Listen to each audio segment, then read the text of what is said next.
এ ভাই, এ বাঁশগুলো কি আপনার? হ্যাঁ ভাই, এই বাঁশগুলো কত করে বিক্রি করেন আপনি? এই বাঁশগুলো তো 200 টাকা বিক্রি করি। 200 টাকা? আমি আপনাকে 2000 টাকা দিব, এই বাঁশগুলো আপনি আপনার পিছন দিয়ে দেন। না ভাই, এটা তো পিছন দিয়ে দেওয়া জিনিস না। কেন? এগুলো আপনি বিক্রি করেন না? হ্যাঁ ভাই। এগুলো মানুষকে দেন না আপনি?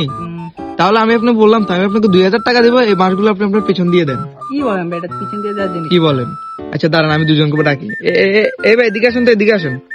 ভাই ভাই আমি এই লোকটিকে বললাম, উনি বাঁশ বিক্রি করেন, মানুষের থেকে প্রতিনিয়ত উনি বাঁশ বিক্রি করেন। তো এখন ওটা হলো যে মানুষ বাঁশ নিয়ে এরকম ঘরটা তৈরি করে আর কি। এখন ওনাকে বললাম, উনি যে বাঁশগুলো দিচ্ছে ওটা ভালো না খারাপ, তাই জন্য আমি বললাম উনি 200 টাকা করে বিক্রি করে আর কি। এখন আমি ওদেরকে বললাম যে আমি একটা বাঁশের জন্য আমি 2000 টাকা দিব, ওই বাঁশটা আপনি আমার পিছন দিয়ে দেন। এই মানুষটা এখন দিচ্ছে না, তার মানে কি এনার বাঁশে ভেজাল আছে না? ভেজাল আছে, ভেজাল আছে। কি ভাই দেখছেন না তো? ভাই, তো পিছন দিয়ে দেওয়ার জিনিস না।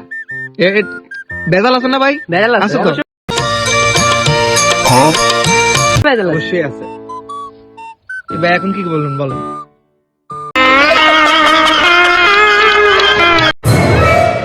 আল্লাহর পিতা গো।